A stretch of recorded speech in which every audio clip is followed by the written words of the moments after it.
الحمدللہ والصلاۃ علی رسول اللہ۔ زمزم کے پانی میں عام پانی ملایا جا سکتا ہے اور اس کو تبرک کے طور پر پیا بھی جا سکتا ہے اور کسی چیز میں استعمال بھی کیا جا سکتا ہے۔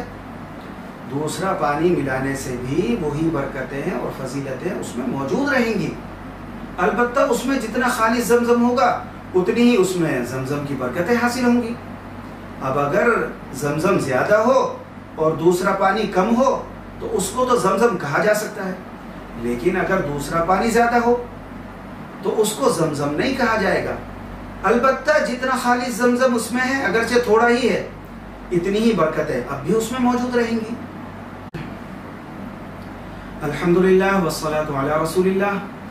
زمزم کے پانی میں عام پانی ملایا جا سکتا ہے اور اس کو تبرک کے طور پر پیا بھی جا سکتا ہے اور کسی چیز میں استعمال بھی کیا جا